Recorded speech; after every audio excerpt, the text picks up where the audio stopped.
They sold Sun Prairie, turned it into a grocery store, and then they found out that the DNR won't let them build. Because, for whatever reason, I assume because it's a landfill, they won't let them build there. So now, they're renting the backside of Hanley Implement to the tune of $6,500 a month. Oh my gosh. Because they didn't plan ahead. Oh my gosh. Just some of the minor things that need to be fixed. Indeed. The last but not least, morale and retribution and retaliation. 4 years ago, when Dave Mahoney ran for sheriff and Mike Hansen from the city ran against him, in every parade there was in this county, Dave had a contingency of deputies out there with him at the parades. If any of you have been to the parades this year, you'll notice that there are no deputies with him anymore. But yet, there are no deputies with me because they're so afraid of their jobs and retribution from him that they won't come out and publicly support our campaign. Wow. They're there behind the scenes, trust me. They're talking to their neighbors and their friends, and that's going to help us. But that's the type of guy he is, and we don't need that there. Some of you may have seen his public address on TV for Huping and Abertson Law Firm. He's doing a thing on motorcycle safety, but yet it's sponsored by a law firm. That doesn't quite sound right to me. So I'll make a couple promises that you can keep on your video. I will not do any TV commercials for law firms. I will not do any TV commercials for Supreme Court justices driving around in a uniform in a squad car for the Chief Justice when she did her campaign. And I will not let the county executive run the sheriff's office.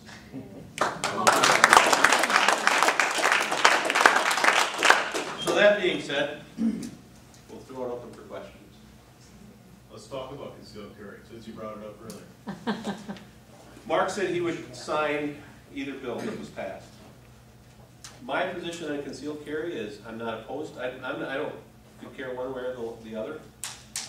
The issue that was brought up, and I think why it didn't get passed the last time, was that there was a provision written into that bill that said that there would be a penalty if a law enforcement officer found out who had a concealed carry permit. That I have a problem with. And what the issue was then was they were going to create a database to show who had concealed carry permits. Well, the sheriff has to issue them, was the plan at that time. But yet if any one of my deputies would go look to see who had a permit, they could be charged with a crime. That doesn't make sense to me.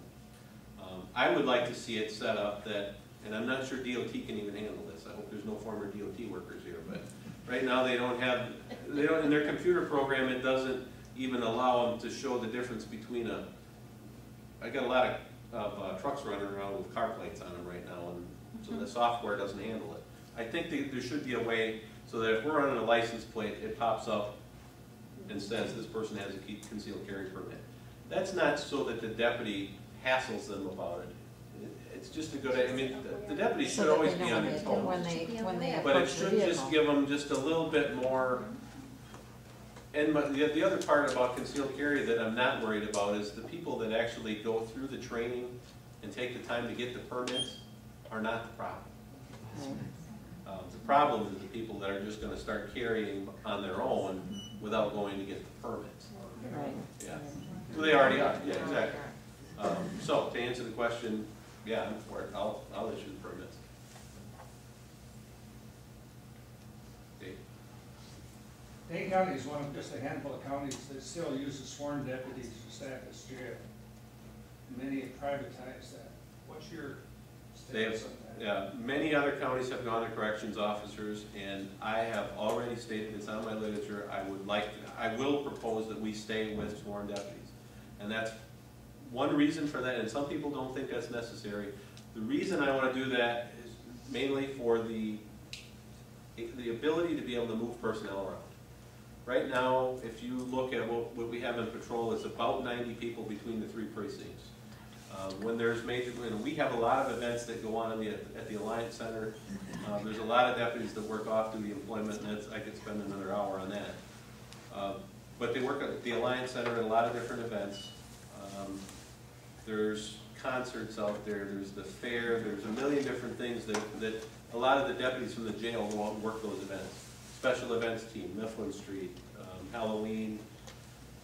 Now granted, it doesn't happen very often, but when the tornado hit Stoughton back in 2005, we were able to come up with enough deputies to cover posts and seal that whole area off.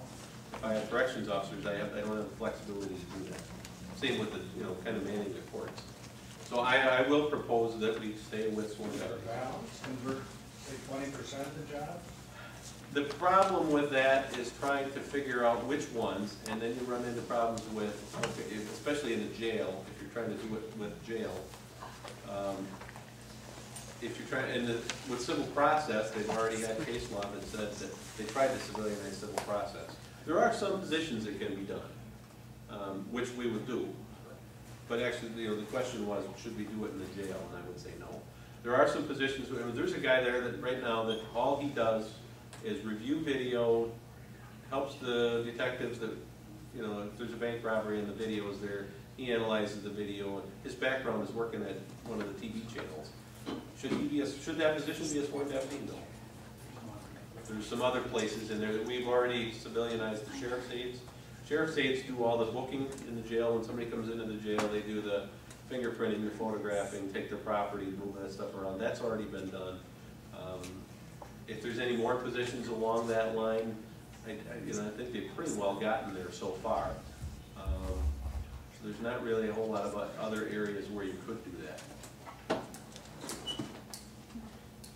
Shawn, you mentioned that morale is pretty low in the department. Could you expand on that? Is it, because I find that very interesting. Is that because the deputies and the people on the staff perceive Dave Mahoney as sort of a tool of Kathleen Falk, or yeah, that's a lot of it's because of Kathleen's influence on him, and the biggest majority of it, and it started already back in January of '07. He took office in January of '07, and by June I had people coming into my office asking me if I was going to run against him in 2010. They did an internal survey of the department back in August of '07. They questioned things like the uniform policy and a bunch of other different things on it, but then they listed different politicians and supervisors in the sheriff's office. I unfortunately got to be on that list, and I say unfortunate because of the way things, the numbers they came out. But they put on there an approval rating. Mine was at 88%. Gary Hamblin, who had just left office, was at 87, and Dave was at 44. And I think Kathleen was around 38. And that survey was never supposed to see the light of day because they wanted to hide that, but ultimately it came out, and State Journal got a copy of it. And they talked about it in a little bit in one of their articles. The main reason that they're so is he made statements when he was running for office. He made statements, I'm going to drive the oldest car in the fleet. He takes office and orders a new Explorer. He just got another one about a month ago. So things like that. A couple of other statements that he made about some of the supervisors. There was one particular lieutenant that he couldn't stand that he had to work for, and there's no way that this person will ever get promoted. And so what does he do? He promotes her to captain. Things like that. That he doesn't follow through on what he said.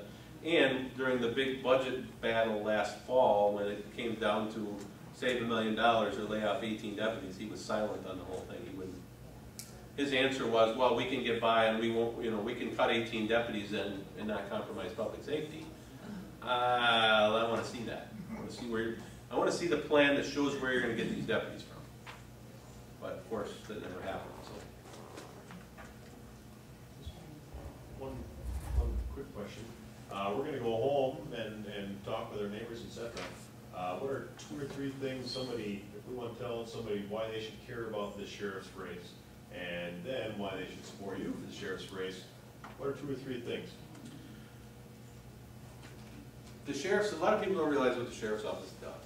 A lot of it is traffic enforcement, especially for the people that live in the rural areas. One of the things that I'm going to change is actually putting the deputies back on the rural roads instead of the interstate. They just had a big splash here just before the 4th of July, how they got this big grant and they're going to go out and run all this traffic on the interstate. Well, with our current sheriff, it's all revenue driven. He's trying to make the county executive happy by showing her the numbers of what's coming in from traffic fines. And the only way they're doing it is to go out and run the interstate and just keep hammering them out there, and that's what they're doing. While everybody else, you know, I live in the town of Vienna, I was on the town board for 4 years. I heard the complaints from people coming in saying, these people are speeding on this county road and this town road. The deputies cover, patrol, and do all the traffic enforcement on all the town roads and county highways. The only place they really don't spend a lot of time, other than traffic, you know, running radar, is out on the interstate. If there's a crash on the interstate, the troopers take care of it. Why should they support me? My plan is to get rid of the politics and put public safety number one.